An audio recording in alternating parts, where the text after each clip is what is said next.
तुम्हारा बच्चा यही नहीं पता तुम्हें वो कर क्या रहा है, तो फिर क्या फायदा तुम्हारा बच्चा पैदा करने का। अरे कम से कम उससे ये जाने से पहले पूछो तो सही, तुम कहाँ जा रहे हो, क्यों जा रहे हो, कोई काम तो होगा। वो कहेगा कि नहीं नहीं मुझे इंटरफेरेंस पसंद नहीं है, मेरी लाइफ है। बस तेरी काहे की लाइफ है। अगर उस रात उन्होंने देर रात तक मेहनत नहीं की होती तो तुम कहाँ से आते हैं। हंस लो हंस लो। तो जितनी तुम्हारा राइट अपनी लाइफ पे है उतना उनका भी है, दोनों का बराबर बराबर है।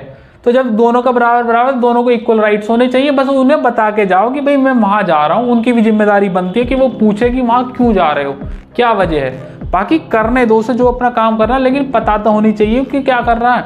अब तुम्हारा बच्चा तुम्हारे घर में कई कई घंटों तक फोन पे लगा हुआ है, फिर भी तुम उसे नोटिस नहीं कर रहे।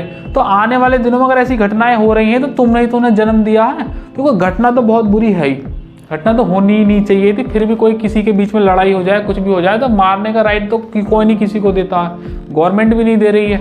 लेकिन मारने से पहले वहां तक जो पहुंचाया बच्चा, वो तो गलती तुम्हारी वजह से ही पहुंचा है। तुम्हें सोचना तो चाहिए था कि ये घंटों घंटों बात कर रहा है फोन पे, सुबह शाम तक फोन में लगा रह रहा है। बाथरूम में से निकल कर आता है कि घंटे में पहचान है आज के बच्चों की, वो बाथरूम में से 1 घंटे में निकल के कौन आता है। वे सिंपल सी बात है, वो बात करने लग रहा है या कोई ऐसी चीज कर रहा है जो उसे नहीं करनी चाहिए। तुम्हें अपने बच्चों पे ध्यान होना चाहिए कि भाई वो कहाँ जा रहे हैं और क्यों जा रहे हैं। अब केरला स्टोरी की बात ले लो तुम। केरला स्टोरी में सीधी सीधी सी एक बात चीज दिखा रखी है कि बच्चों को अपने धर्म में से निकाल कर दूसरे धर्म में ले जाओ, फिर दूसरे देश में भेज दो। ये उनका मोटिव है, सीधी सी बात। मैंने केरला स्टोरी मूवी देखी, मुझे इसमें से सिर्फ 2 बात समझ में आती है। सबसे अच्छी बात जो इसमें लगी, सबसे अच्छी बात तो वो ये थी कि किसी ने हमारे हिंदू धर्म के बारे में बताया नहीं, इसकी क्या विशेषता है। कमाल हो गई यार। ये मुस्लिम धर्म आया ज़्यादा से ज़्यादा 500 साल पुराना है, ईसाइयों का धर्म 2000 साल पुराना है। अगर पौराणिक कथाओं की माने ना तो हिंदू धर्म 90,000 साल से भी पुराना है। लेकिन जहाँ से ये रिकॉर्ड रखे गए हैं उस रिकॉर्ड के अनुसार से 5000 साल से भी पुराना हिंदू धर्म है। 5000 साल बीत गए, आज तक हमारे यहाँ की जनरेशन को ये नहीं पता कि हिंदू धर्म की विशेषताएं क्या होती हैं। फिर क्या ही फायदा। इसमें बच्चे की तो कोई गलती नहीं लगती है मुझे। उसने तो सवाल किया होगा। अगर ऐसे किसी भी दुकान पे तुम जाओगे, कहीं भी मार्केट में जाओगे और 4 सेल्समैन तुम्हारे सामने खड़े हुए हैं, तो सब ये बताएंगे ना कि मेरी ये विशेषता है, मेरी ये विशेषता भी, तुम हमारा प्रोडक्ट लो, हमारा प्रोडक्ट लो। और धर्म भी क्या है, धर्म ही तो एक संस्था ही है जो ऊपर से जुड़ी हुई है। भाई आप धर्म का क्या मतलब समझ, एक बड़ी कम्युनिटी है, उसमें लोग जाकर जुड़ रहे हैं जिसका मोटिव क्या है कि ऊपर से जुड़ जाओ। स्वामी विवेकानंद ने भी एक बार ये कहा था कि मैं तो चाहता हूँ कि दुनिया जहाँ में इतने सारे धर्म बन जाए जिनकी गिनती ना की जा सके, क्योंकि वो जानते हैं कि कोई भी धर्म बनेगा उसका सीधा सीधा कनेक्शन ऊपर से हो जाएगा। तो किसी भी वजह से आप किसी से जुड़ोगे तो ऊपर से जुड़ जाओगे, और यही मोटिव है। ये जो कन्वर्जन बीच में आ गया है ना, ये थोड़ा गलत है। आप अपने धर्म की विशेषता अपने बच्चों को नहीं बता पा रहे, क्योंकि आपने क्या करा रखा है कि भैया सीधा उठो, सुबह उठते एमएमएस चले जाओ पढ़ना, वहाँ मैथमेटिक्स सुबह 9 से 6 बजे तक पढ़ना, या कहीं और चले जाओ, किसी और रेस में लगे रहो, अपने धर्म की विशेषता नहीं बता पा रहे। और दूसरा वाला आपको बता ले गया कि भाई हमारे यहाँ ये अच्छाइयाँ होती हैं और हमारे यहाँ इसको संरक्षित रखा जाता है, उसके बाद मरने के बाद तुम्हें बहुत ऊंची सैर हो जाएगी, ये मिल जाएगा, वो मिल जाएगा। तो एक ही जो ह्यूमन माइंड होता है वो लालच की तरफ पहले चला जाता है। भाई किसको संरक्षण नहीं चाहिए, चाहिए ना, सेफ्टी तो सबको चाहिए। और सामने से कोई ये कह रहा है कि भाई तुम्हें सेफ्टी मिल जाएगी इफ यू डू दिस, तो कौन ना करेगा, सबको ही करना चाहिए था।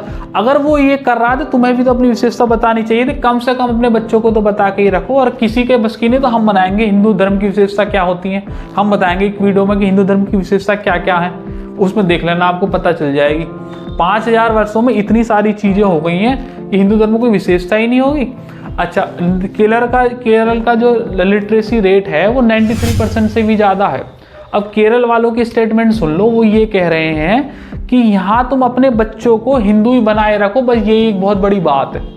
वो जिंदगी भर में पूरे में ये कन्वर्जन ना हो इनका, ये बनाए रखो, इतना ही बहुत बड़ी बात है। राह चलते आदमी में कोई भी स्टेप कर देता है किसी बच्ची को और वहां से लोग जा रहे हैं और वो कोई बोल भी नहीं रहा है, तो इसका मतलब एक अलग ही मैसेज जा रहा है कि भाई कहाँ की बात कहाँ जुड़ गई है। सबसे पहले उस मूवी से एक बात यह है कि आपको अपने बच्चों को विशेषताएं बतानी चाहिए कि तुम्हारे धर्म में क्यों क्या विशेषता है और क्यों तुम्हें इसमें रहना चाहिए। सबसे पहली बात तो ये है। दूसरी बात, उसमें जो मेन लीड रोल कर रही है ना लड़की, और वो जब सीरिया चले गए और अभी वो सीरिया में ही है। तो यहाँ के नार्कोटिक्स वाले उस लड़की से मिलने गए सीरिया में और उन्होंने पूछा कि भाई जो तुम्हारे साथ तुम्हें बताया गया था क्या यहाँ ऐसा ही है? तो उन्होंने कहा कि नहीं, यहाँ ऐसा कुछ भी नहीं है, हमें जैसा बताया गया था यहाँ बिल्कुल उसके उल्टा है। तो उन्होंने कहा आप अगर इंडिया जाओगे तो किसके पास जाकर रहना पसंद करोगे? तो उन्होंने कहा कि जो मेरा हस्बैंड था उसका टाइम शायद अब्दुल्ला है, उसके पेरेंट्स के साथ जाकर रहना पसंद करूंगी, मैं अपने पेरेंट्स के साथ नहीं रहूंगी। ये स्टेटमेंट सुनकर नार्कोटिक्स वालों ने सोचा कि इसे इंडिया वापस ले जाना सही नहीं है, ये थोड़ा सा आपत्तिजनक हो सकता है, इसलिए उन्हें वहीं रोक दिया गया और उन्हें इंडिया नहीं लाया गया। और देखो जो अब तक हो गया वो तो हो ही गया। जो अब ये जो केरला स्टोरी बन गई, साल भर पहले कश्मीर फाइल आएगी और पता नहीं कहाँ कहाँ कौन कौन सी स्टोरी बन रही होंगी जो आने वाले दिनों में आएंगी। अब जो हो गया वो तो हो ही गया, वो आगे को ऐसा ना हो, डायरेक्ट स्टेप लेने चाहिए कि नहीं। अगर वो 14 साल की उम्र में अफेयर चला सकता है ना, तो मैं गारंटी कर रहा हूँ अगर उसे 14 साल की उम्र में कुछ और दे दिया जाए तो वो वह काम भी कर सकता है अफेयर के अलावा। तुमने उसे कुछ बता ही नहीं रखा, बस चल रही है गाड़ी। घर वालों को भी लग रहा ठीक है अभी तो 2-4 साल मजे लेने तो फिर इसकी कहीं कंपनी में नौकरी लगवा देंगे। उसे तुमने डायरेक्शन दी कहाँ है? तो जाएगा, इसमें उसकी गलती कहाँ है? उसमें उसकी गलती थोड़ी है कुछ। तुम उसे डायरेक्शन दो, माँ बाप की भी और टीचर की भी और उन लोगों की भी जिम्मेदारी बनती है, इन्हें बस एक डायरेक्शन देने की जरूरत है। अगर ये फालतू कामों में 6 घंटे खराब कर सकता है ना, हर रोज की 4 घंटे रनिंग भी कर सकता है। बस कहो तो सही, उसे बताओ तो सही तुम्हें ये टारगेट करना है, बच्चे कुछ टाइम में कर लियो ये वाला काम भी। ना तो उससे कोई कहने वाला है ना कोई सुनने वाला है। बच्चे 4-4 घंटे चैट जीपीटी चला रहे हैं, वो क्या नाम कौन सा गेम खेलते हो तुम, डुसुम वाला पबजी खेलते हो, घर वालों को कोई मतलब नहीं है। हम यहाँ रिपोर्ट बना के भेजते हैं, आज तक किसी भी पेरेंट्स का फ़ोन नहीं आया मेरे पास कि भैया ये रिपोर्ट तुम भेज रहे हो तो क्या मतलब है इस रिपोर्ट का, कोई हमारे इसमें क्रॉस भी लग रहे हो, आज तक किसी का तो नहीं आया। मैं उनको डायरेक्ट कह नहीं रहा हूँ लेकिन बता रहा हूँ एक बात की गलत है। पूछना तो चाहिए, तुम्हें पैसे देते हो हर महीने, पूछना तो चाहिए कि ये क्रॉस क्यों भेज रहे हो, लेकिन आज तक किसी मैं साइन करके भेज देता हूँ, उन्हें कोई मतलब नहीं है। और सोचो जब यहाँ तो मैं इतना ध्यान भी दे रहा हूँ और जगह तो कोई इतना ध्यान देता भी नहीं है, तो बच्चे बिगड़ेंगे ना तो और क्या होगा। और फिर जब वो एक दिन वो ऊपर को चला गया फिर रोआ पीट शुरू कर दी। अबे जब तो देखा नहीं तुमने जब वो इन कामों में लग रहा था। ऐसा हो नहीं सकता कि कोई बच्चा अगर इन कामों में नहीं है फिर वो उसकी चपेट में आ जाए, ऐसे चांसेस बहुत कम होते हैं। तुम पहले से इन चीज़ों के लिए गड्ढा खोद के रखे हो तो एक दिन गड्ढे में गिरने ही थे, और अब जब गिर गए हो तो आप आक्रोश कर रहे हो कि भाई ये कर देंगे वो कर देंगे।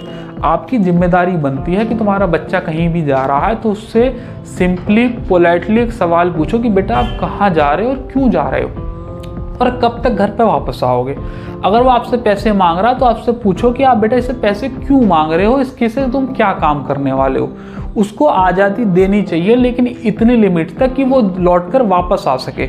हमारे यहाँ जिसान आते थे ना, कौवा उड़ाते थे, कौवा थे कबूतर थे, कबूतर उड़ाते थे ना, तो उस कबूतर को अपनी रेंज मालूम है कि मुझे यहाँ तक उड़कर जाना है और फिर वापस आ जाना है। अगर इस रेंज से वो बाहर चला गया तो फिर ना जिसान की जिम्मेदारी है ना उस कबूतर की, फिर वो गया तो फिर हो सकता है वापस ना आ पाए। तो उस कबूतर को भी अपना दायरा पता है, तो तुम अपना दायरा क्यों नहीं करते हो। तुम्हें पता होनी चाहिए कि मुझे किस हद तक फ्रीडम लेनी है। ऐसा नहीं है कि बस दे रखी है जी, घर वालों ने कह रखी है जी हम बच्चों को बाउंडेशन नहीं लगाते क्योंकि मेरे माँ बाप ने भी नहीं लगाई थी, करने दो बच्चों को। अरे भैया वो जिस फील्ड में जा रहा है ना उस फील्ड का वो खिलाड़ी नहीं है, अनाड़ी है। कई बार गिरेगा तब जाके खिलाड़ी बनेगा, लेकिन इतना समय नहीं है तुम्हारे पास कि तुम बार बार गिरते रहो। जो लोग पहले से गिर गिर के खिलाड़ी बन गए उन्हीं से ही सीख ले लो। और इस बीच में अगर वो कहीं रास्ता बदल गया तो फिर खिलाड़ी बड़ाई छोड़ो, फिर कुछ भी नहीं बन पाने का, अपाहिज बन जाएगा ताउम्र के लिए। और मर गया तो बात अलग ही है। तुम बस डायरेक्शन देने की बात है, उसे डायरेक्शन दो। मैं कह रहा हूँ कन्वर्जन छोड़ो, किसी के बाप के भी बस की नहीं है वो कह दे कि मेरे धर्म में आके ये कर ले वो कर ले। अबे क्या मतलब है किसी के धर्म में जाने का। तुम जहाँ पैदा हुए तुम्हारा धर्म बढ़िया, हमारा धर्म भी बढ़िया, हम तुम्हारी भी बुरा बोलोगे तो वो तुम्हारी कम्युनिटी को भी बुरा बोलेगा, चाहे धर्म है चाहे समुदाय है चाहे तुम पर्टिकुलर आदमी। अगर मैं तुम बच्चों को बुरा बोलूंगा तो तुम भी मुझे बुरा बोल के जाओगे, या तुम किसी को बुरा बोलोगे वो तुम्हें भी बुरा बोलेंगे। ना तो तुम उन्हें बुरा बोलो ना तुम उन्हें हक दो कि वो तुम्हें बुरा बोलें। और सारी कम्युनिटी कभी खराब नहीं होती, चाहे किसी की भी मान लो। हमारी जैसे लोग कह रहे हैं कि वो वाली कम्युनिटी खराब है, कोई भी खराब नहीं है। अगर ऐसा होता तो कलाम साहब जैसे आदमी इंडिया को नहीं मिलते। जो मिसाइल मैन कहा गया है, हमारा नाम मिसाइल में लिखा गया है पूरे इंडिया का नाम, ये कभी नहीं होता। वो आज कहीं किसी और कंट्री में होकर कि ये वाला नाम वहाँ करवा दिए होते। कम्युनिटी तो खराब नहीं तो 100। अरे चलो बाहर की छोड़ो, अपने एमएमएस की बात कर लेते हैं। मैं आपसे बता रहा हूँ, अगर इन बच्चों की बात करें तो मैंने अपने टीचिंग करियर में आज से पहले साकिब जैसा कोई बच्चा नहीं पढ़ाया। इतनी अच्छी तहजीब है बच्चे में कि इतनी तो मुझ में नहीं है। मैं तो अक्खड़ बोलता हूँ, मेरी तो एक्सेंट अक्खड़ है, बुजुर्गों वाला एक्सेंट है, तो मैं अक्खड़ बोलता हूँ। मुझे लगता है कि इस मेरे से ज़्यादा तहजीब तो इस बच्चे में है। उनके फादर को इतना ज़्यादा ज्ञान है और इतनी ज़्यादा लीनियंसी से बात करते हैं। मैंने एक ही बार बात करी है। और बड़े आदमी की सबसे अच्छी पहचान ये है कि वो जितना बड़ा होगा स्तर में, उसके बिहेवियर में लीनियंसी उससे ज़्यादा होगी। वो इतना ज़्यादा झुक के, इतना ज़्यादा प्यार से तुमसे बात करेगा जितना वो ज़्यादा बड़ा होगा। और जितना छोटा आदमी होगा उतना अक्खड़ तरीके से बात करेगा, बार बार तुम पे गुस्सा करने की कोशिश करेगा। उसे गुस्सा बहुत जल्दी आता है, क्योंकि उसने कुछ कमाया तो अपनी तरफ से है नहीं, कुछ भी मिला वो बस ऐसे ही मिल गया बिना मेहनत की, तो वो उसी को ही मानने लग रहे हैं। तो ऐसा नहीं है कि पूरी कम्युनिटी है और हर कम्युनिटी में ख़राब होते हैं। हमारे यहाँ ख़राब लोग नहीं हैं, ये उनकी कम्युनिटी में ही ख़राब है। अगर आप केरला स्टोरी देखोगे या फिर गूगल पे इन चीज़ों के बारे में पढ़ोगे, धर्म के ऊपर, जिहाद के ऊपर, इन सब चीज़ों की बात पढ़ोगे, तो तुम्हारे अंदर ना फैनाटिक चीज़ जन्म ले जाएगी।